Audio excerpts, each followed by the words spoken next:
Good morning to everyone, and my thanks to John and Ahmed as well as Radhika for coordinating this event, this international event, and to all my co-panelists whom I've learned a great deal from, and who in many ways have kind of taken the sustenance out of much of what I wanted to say. But nonetheless, I'll also use in some ways, so my thanks to Daniel, to Huang, to Kabayomi, to all the others, I'm sorry, for their presentations. And there are really three things that I want to say, in part drawing from what others have said, but also in some sense my own take on much of this debate. One of the things I was actually going to talk about was soft power.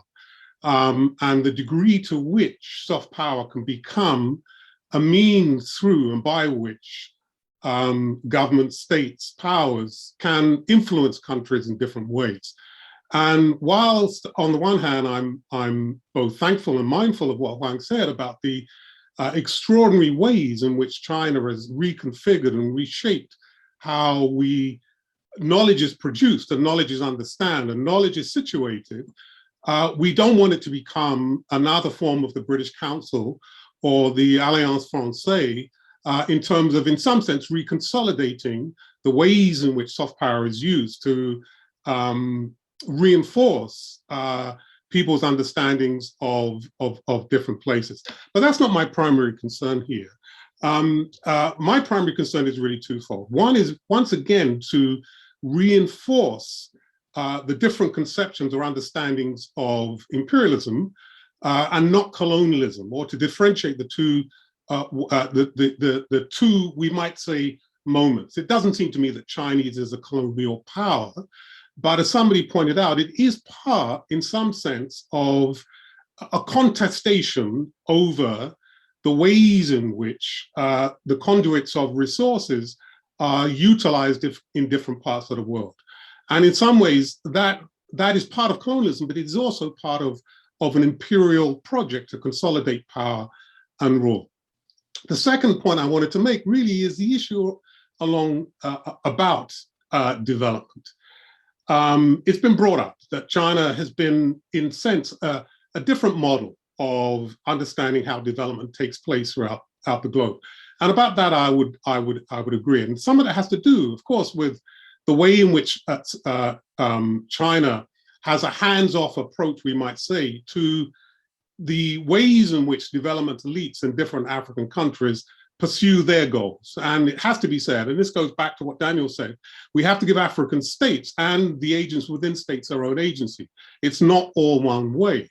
But nonetheless, we do have to have some sets of measures as to how, one, we understand the process of how development has been improved in the short term, and we might say in the long term. And secondly, whether or not China in different ways consolidates one aspect of, we might say, imperial or imperialist rivalry. So I'm going to link these in a very unoriginal way, which has been used by a number of, we might say, mainstream political economists. And that's to look at, in some sense, the direct and indirect effect of China's role in Africa as a site of measurement, right? So that we're not constantly engaged in this kind of epiphenomenal understanding of the impact of Chinese involvement in Africa. If I can just give two quick examples of that before I move on. One is a personal one from a friend of mine who's a Congolese, who made the point that throughout the history of colonialism under the Belgians, and then subsequently under the French and the Americans, that no road had been built from his village to the main regional city where he's from. The first road that was ever built was by the Chinese. Now, most people would say that's a good instance and a good illustration of a form of development that is not linked to the kind of instrumentalism that characterized a great deal of infrastructural development under colonialism. That is to say, roads were only built to the extent they facilitated colonial trade.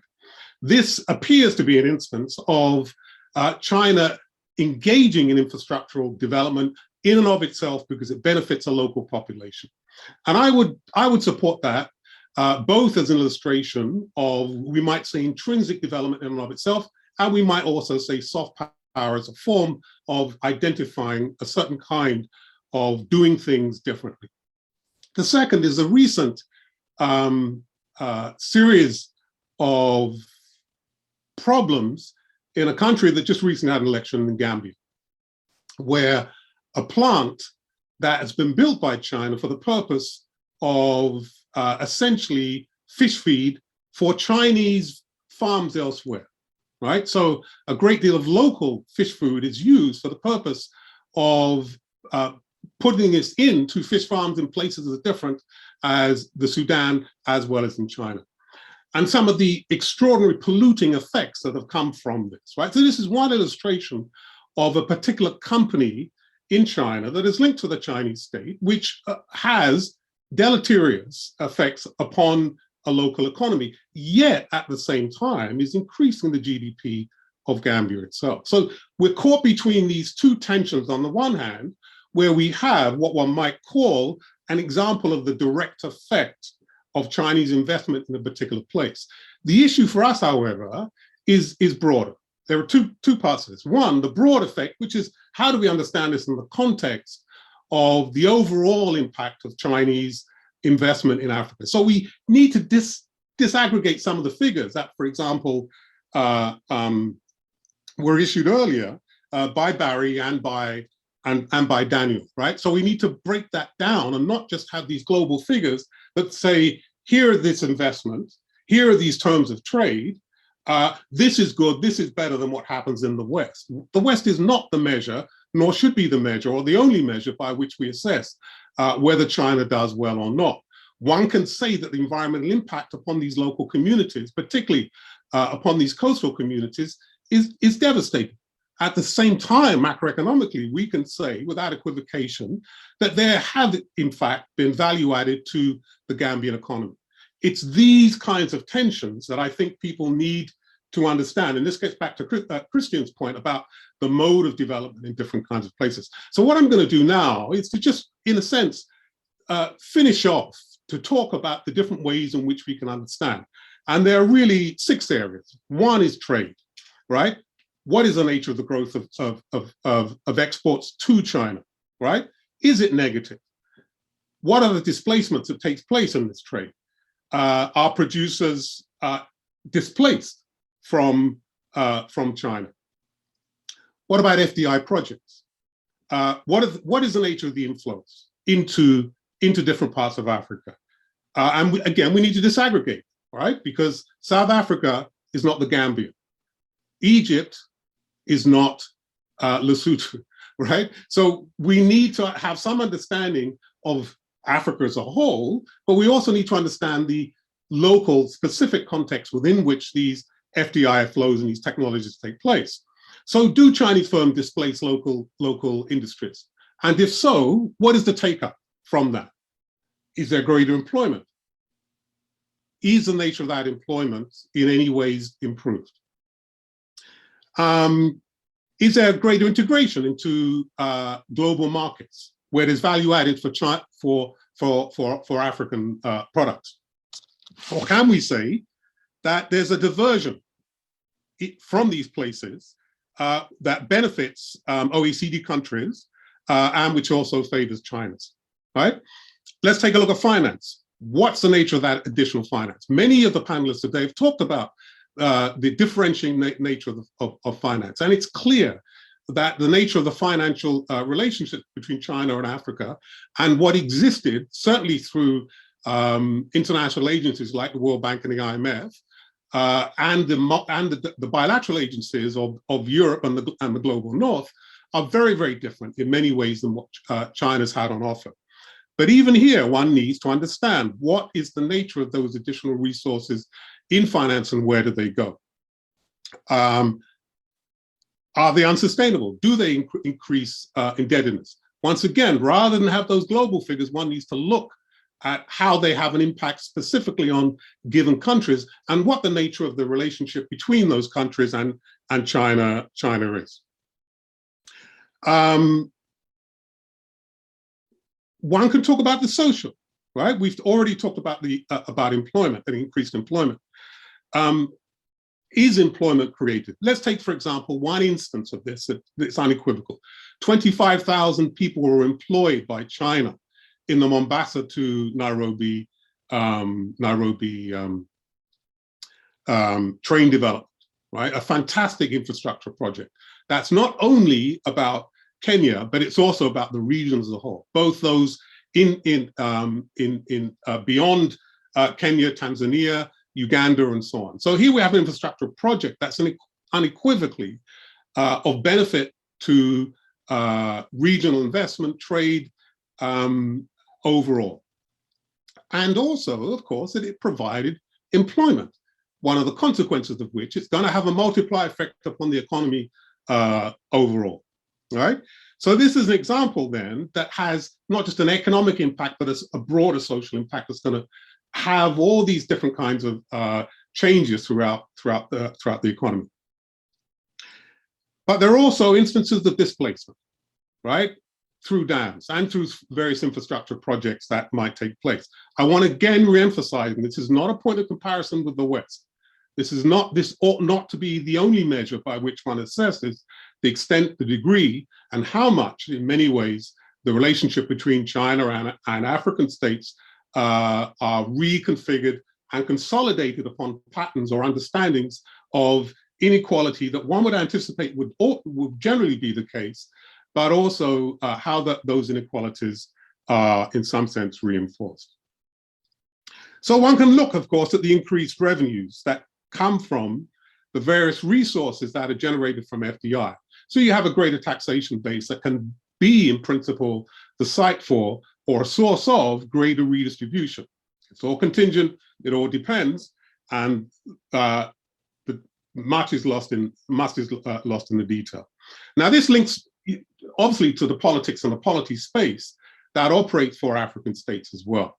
And as Christians rightly point out, and as others have hinted at, it's not, once again, a matter of indicating a model that is pre-existing for many African countries and African states, but rather what alternatives are available to, we might say, the popular classes on the ground. So whether it's a reconsolidation of forms of autocracy and authoritarianism, even where that hands-off has allowed for a policy space that was hitherto unavailable previously under neoliberal circumstances, under the liberalization, stabilization and adjustment regimes. One can talk about human rights, one can talk about all these different kinds of things, but I'll leave it there. The final, and I've hinted at this from the outset, from the example of Gambia, of course, is the environment, right? Are Chinese firms operating in unstable ecological and environmental zones? If so, what is the ability of local communities and or the African states, should they be so interested, in negotiating with Chinese firms and the Chinese state around these fragile ecological zones? To what extent are there, and this is one area that, of course, China is a leader, and that is to say, looking at renewable resources. To what extent is that kind of technology being introduced into Africa and so on, right? So one could elaborate a mapping of, we might say, what we used to call in our discourse and development, of a certain kind of development that's either intentional or imminent. That is to say, whether the intention to develop leads to consequences that have been part of the pattern of the history of development that many of us no longer find acceptable. The other question is whether within that model of development assistance, across the range of industries, across the sectors of the economy, whether it's agricultural or industry, or whether these trading patterns reinforce an imminence to development that's going to lend itself to the kinds of displacement that we've historically seen in the context of the development, so-called, that's come from the West. The final point I'm going to make, and this is really throwing it out to all of us here, is the issue of imperialism, right? I don't think China's an imperial power in the sense in which historically we can clearly identify the West as being, whether it's your colonial powers, whether it's the United States, or whether it's new actors that play a role. But that is not really the issue. The real issue about imperialism is in some ways rule by another means, but also consolidating certain facets of inequality. And I'm going to list three, and they're not mine. They come from two Indian economists who may be well known to people here. One is increasing the supply size.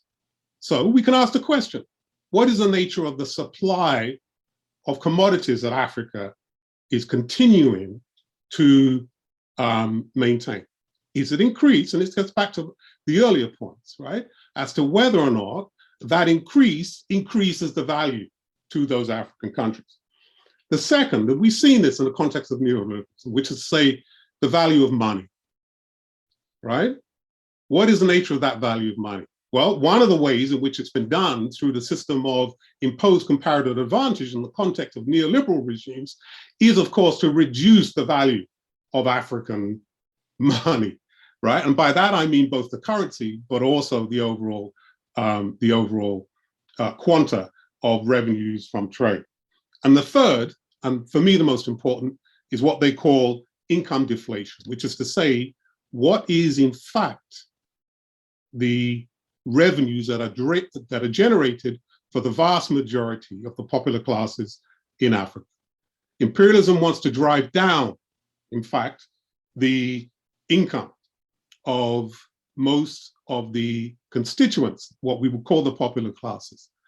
If any of those three happen, then we've got some matrix of understanding imperialism more than just simply by identifying it through aggregate flows. They in and of themselves don't tell us the nature of imperialism.